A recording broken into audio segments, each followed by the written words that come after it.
안녕하세요. 사랑하는 나그네 교우 여러분, 그리고 하나님의 말씀을 즐거운 마음으로 같이 읽어가는 그리스도의 형제 자매된 교우 여러분. 오늘 우리가 창세기 44장을 읽습니다.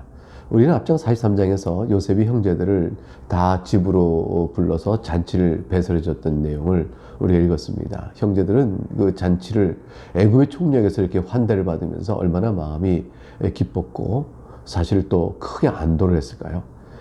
그런데 사실 불안하기도 한 거죠. 애굽의 총리가 무슨 까닭을 우리를 이렇게 환대해 주는가? 우린 외국인이요. 저 가나안 땅에서 온 자들에 불과한데 왜 그랬을까? 그러면서 까닭을 모르지만 그러나 베풀어지는 환대에 일단 즐거움을 갖고 지난번에 가져왔을 때 자루에 돈이 들어있던 것으로 인해서 책망받아 저희들이 오해를 받고 그들이 이제 이렇게 옥에같이 일어나 큰 해를 입지 않고 도리어 이렇게 환대를 받으니 일단은 크게 안도를 하게 될 것입니다. 자, 그래서 이제 그들이 다시 양식을 가지고 돌아가는 일, 하나님께 크게 감사하며 그런 기쁨으로 돌아가고자 했을 것이죠. 근데 이제 요셉은 계획을 하나 세우고 있습니다. 그래서 그들은 평안하게 돌아가지를 못합니다. 자, 어떤 일이 있을까요? 1절부터 보겠습니다. 요셉이 이제 그의 집 청지에게 명하여 말합니다. 양식을 각자의 자루에 운반에 쓸 만큼 채우라. 그리고 각자의 돈을 그 잔에 도로 넣어두라. 또 내 잔, 은잔을 그 청년의 자루 어귀에 넣고 그 양식값 돈도 함께 넣으라 하며 그가 요셉의 명령대로 하고 아침 밝을 때 사람들과 그들의 나귀들을 보내니라. 요셉의 그 청년은 누굴까요? 베냐민이죠. 뒤에 보면 나옵니다. 이제 그렇게 해놓은 줄 모르고 이제 요셉 형제들은 아주 기쁜 마음에 날이 밝으니까 탁 이렇게 이제 나귀에 짐을 싣고 잘 먹었습니다. 환대 감사합니다. 고맙습니다. 그리고 이제 은혜를 입었습니다 하고 돌아가겠죠. 근데 그들의 성읍에서 나가 멀리 가기도 전에 요셉이 청지기를 불러서 말합니다. 이 사람들 뒤를 따라가서 그들에게 이르기를 너희가 어찌하여 선을 악으로 갚느냐 이렇게 말하라. 그리고 이것은 내 주인이 가지고 마시면 늘 점치는 데 쓰는 것이 아니냐. 너희가 이같이 하니 악하도다 라고 하라. 이렇게 시킵니다. 이게 청지기 입장에서는 어떻게 들었을까요? 이 말 듣고 의아했을 거예요. 왜냐하면 죄송합니다. 이거 완전히 누명을 씌우는 거잖아요. 자신들이 집어넣어놓고 내가 이걸 이렇게 선을 악으로 갚느냐 이렇게 하니까 이거 누명을 씌우는 거 아니겠습니까? 그래 청지기 입장에서 이상하다. 우리 요셉 총리가 그럴 사람이 아닌데 왜 그랬을까? 이렇게 의문이 들 수 있겠죠? 그래서 청지기는 일단 그대로 행합니다. 사실은 청지기가 이렇게 행할 때 두 가지 점을 생각할 수 있겠죠. 하나는 주인의 명령이니까 종은 들어야 되죠. 이건 마땅한 겁니다. 두 번째는 듣긴 듣는데 악한 주인의 명령을 들어야 되는 종보다 지혜롭고 좋은 선한 주인의 말을 듣는 것은 행복합니다. 그 종은. 왜 그러냐면 주인이 지혜로우면 그 결과는 항상 선하기 때문에 그렇죠. 예컨대 이거죠. 까닭이 있으시다. 이유가 있어서 이렇게 하는 것이다. 나는 지금 이걸 다 이해하지 못하나 이것은 명령하신 뜻은 다 연유가 있다. 이렇게 알고 나서 결과는 역시 우리 주인의 지혜로움을 찬송합니다. 이렇게 되어지면 좋은 일이니까요. 이걸 하나님께서는 어떠실까요? 하나님께서는 우리에게 무엇인가를 명하실 수 있는 명령을 가진 참 왕이십니다. 그리고 하나님은 그보다 지혜로우신 분이 없으십니다. 그러니까 우리 인생 중을 이끌어 가시는 하나님께서는 우리 인생을 이끌어 가실 때 우리는 하나님의 뜻에 순종하여 살면 됩니다. 우리가 헤아려 다 이해하기 전까지는 하나님께 순종할 수 없다. 이런 태도는 아주 잘못된 태도고 그게 불신앙의 이유죠. 되게 불신앙의 특징을 갖고 있습니다.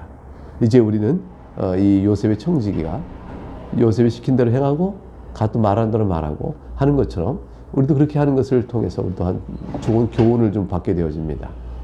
성경은 물론 청지기의 마음이 어땠는지 요셉이 시키는 것에 대해서 그들의 속생활이 어땠는지는 관심을 두지 않습니다. 중요한 사항은 전체 흐름에 이 청지기의 생각은 역할을 하는 것이 아니기 때문에 그러겠죠. 자, 6절에 청지기가 그들을 따라갑니다. 따라가서 그들에게 말합니다.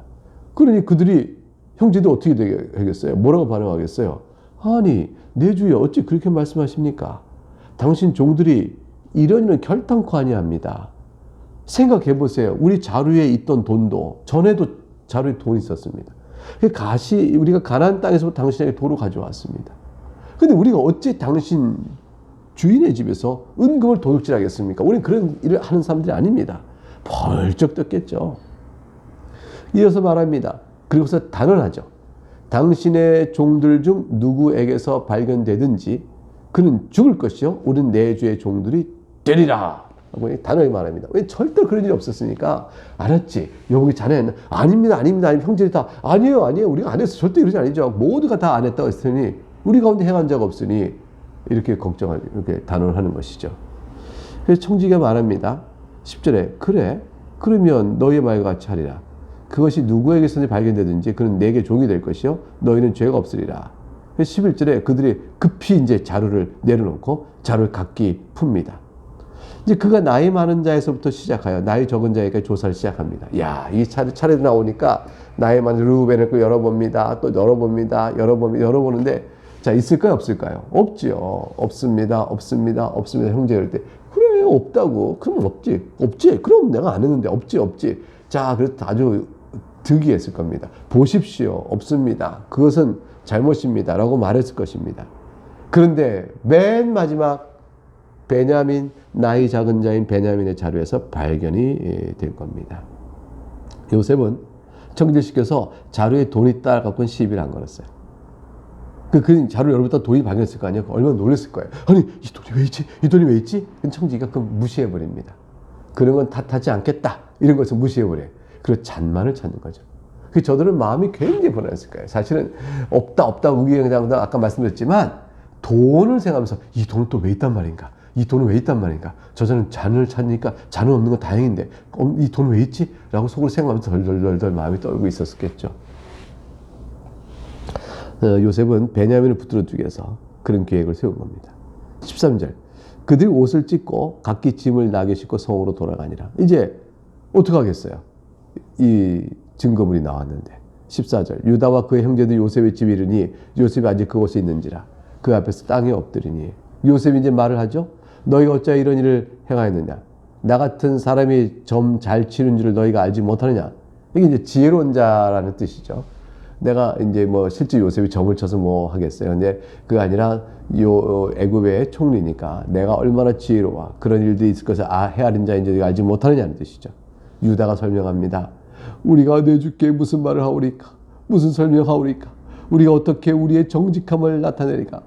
무고합니다. 이건 이런 일이 없습니다. 이런 얘기 아니겠어요? 그래서 이거 어떻게 하면 좋습니까? 우린 그런 적 없는데 어떻게 무고함을 정직함을 나타내리까? 근데 그 다음 말이 좀 특징이 있어요.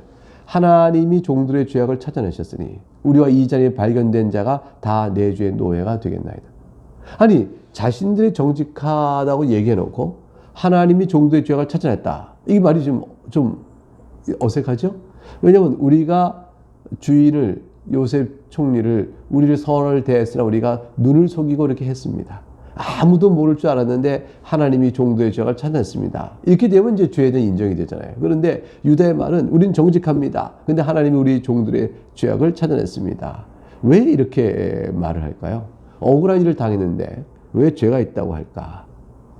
유다의 이 고백서는 이미 형제들 사이에 하나의 의식 속에 있는 게 한 가지가 있습니다. 그것은 하나님의 일하심입니다. 억울한 일을 당한 배후에 하나님의 손길이 있다. 그 손길을 무엇을 기억하냐면 애굽에 와서 보니 자신들이 요셉을 애굽에 팔았던 일이 자꾸 생각나는 겁니다. 죄가 자꾸 기억나는 거죠. 지난번에도 마찬가지였고 지금도 마찬가지입니다. 억울하게 동생을 해치려고 애굽에 팔아 넘겼던 그 일이 자신들에게 당하는 일과 이렇게 오버랩되는 거죠. 자신들이 애굽에서 지금 당한 일, 무고한데 은자를 숨긴 적 없는데 이런 일이 드러내 정직함을 드러낼 수가 없고 이렇게 억울한 일을 당한 일에 비춰볼 때 요셉 또한 억울한 일을 당하고 애굽에 팔려왔으니 이 죄악을 하나님은 다 알으셔서 우리에게 이 일을 겪게 하시는구나. 이렇게 되는 일의 내용입니다. 억울하지만 당하는 일이 우리 이전에 요셉이 행한 죄값을 하나님 우리에게 밝히시는 것이라. 그런 것이죠. 42장 21절에 우리가 아우의 일로 말미암아 범죄하였도다. 그가 우리에게 애걸할 때 그 마음의 괴로움을 보고도 우리가 듣지 아니었으므로 이 괴로움이 우리에게 임하노다. 막내 아우를 데려오라. 이런 말을 하니까 그때 이렇게 탄식했던 말이 나오잖아요. 루벤이 42장 22절이 뭐라고 말했어요?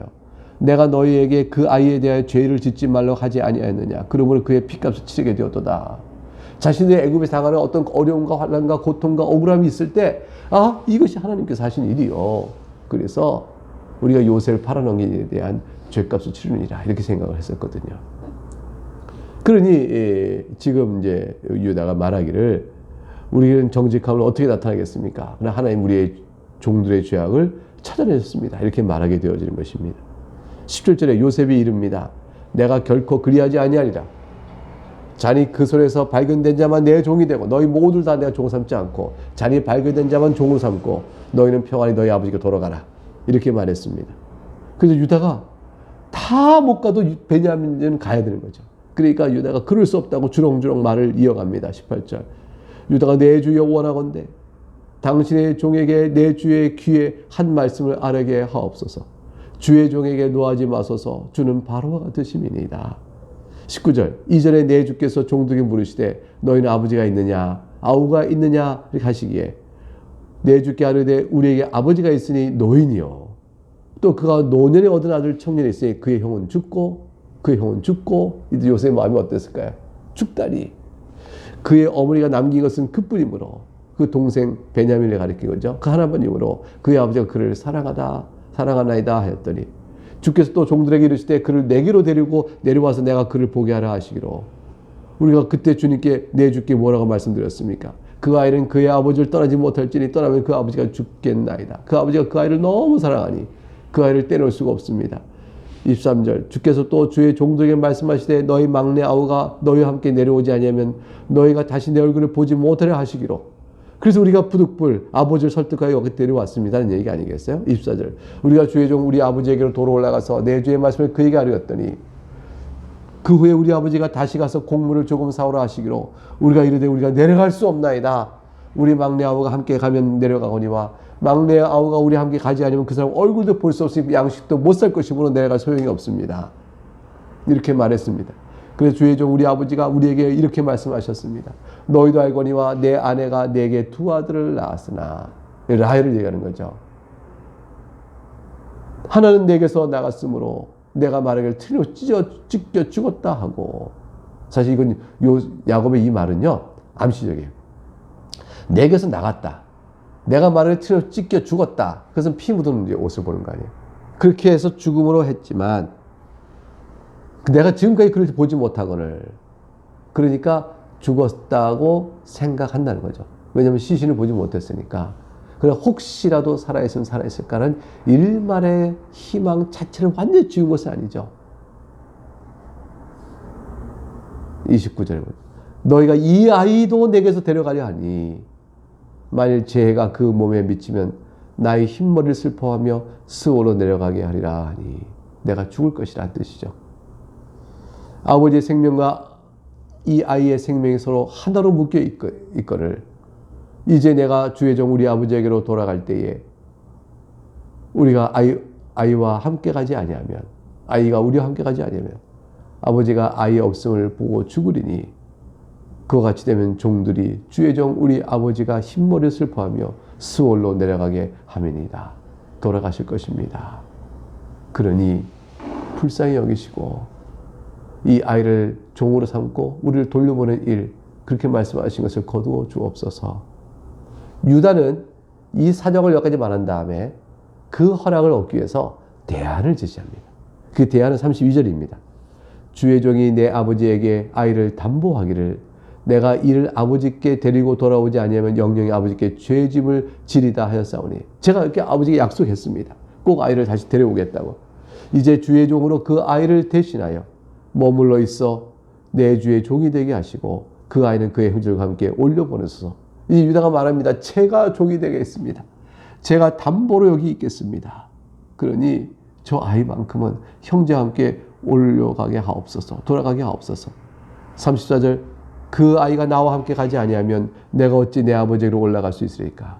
그 아이 없이는 저는 아버지께 갈 수도 없습니다. 차라리 제가 여기 있는 게 낫습니다. 이 말은 뭐냐면 차라리 제가 목숨을 내놓고 죽겠습니다는 뜻이죠. 두렵건대 제가 내 아버지에게 미치를 버리이다. 변했어요. 아버지 야곱을 생각할 줄 알았으니 자신이 얼마나 아버지 야곱의 깊은 상처와 상실감을 주었는지, 또는 하나님 앞에서 죄를 범한 것이 얼마나 큰지 이걸 다 아는 자가 되어 있습니다.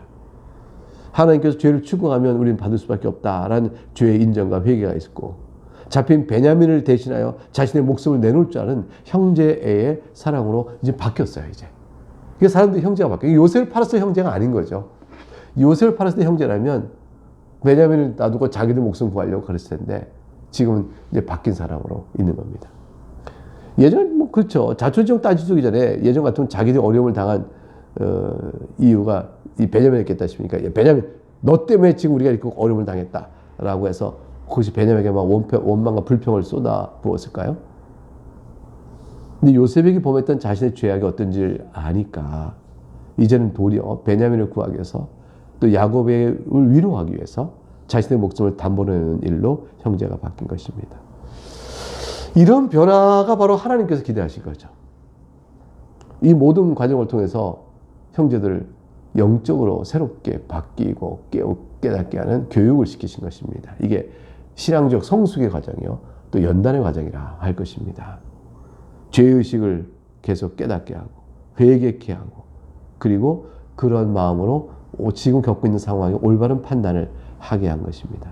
사실 이것은 하나님께서 바라시는 일이고 계획이지만 요셉 또한 바라는 길이었죠. 요셉은 그것을 의식하고 하나님께서 요셉을 통하여 그렇게 하게 하신 것입니다.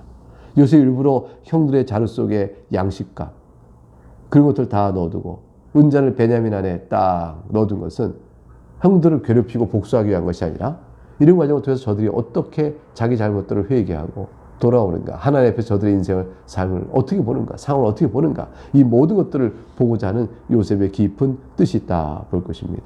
형제들과 진실로 화해하기 전에 형제들의 회개와 그들이 사태를 이해하는 변화를 보기를 바랬던 것이죠.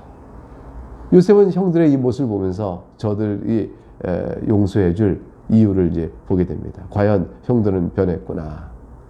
요셉은 처음부터 자기 신분을 밝히지 않았어요. 바로 이것을 위해서입니다. 하나님께서 우리에게 처음부터 직접적으로 자신을 나타나시거나 하나님께 직접적으로 무엇을 해주지 아니하시고 때를 늦추실 수가 있습니다. 그것은 우리가 어떻게 반응하며 그 때가 늦춰지는 과정 속에서 우리가 하나님 앞에 어떤 신앙으로 자신을 어떻게 돌아보는가, 이 모든 걸 보기 위한 하나님의 연단과 또 성숙시키는 계획 속에서 하나님 직접 나타나지 않을 수가 있어요. 요셉 처음부터 총림을 탁 드러냈다면 저들이 아유 잘못했습니다 뭐 이랬을 거 아니에요. 진심 어린 잘못을, 회개를 요셉이 알아낼 방법이 없겠죠. 위기의 상황에서 저들이 참된 내면의 상태가 어떤지 우리가 알 수 있게 된 것입니다. 사랑하는 여러분, 하나님께서 여러분을 시험에 두실 수 있습니다. 형제 당한 저 어려움처럼 있을 수 있습니다.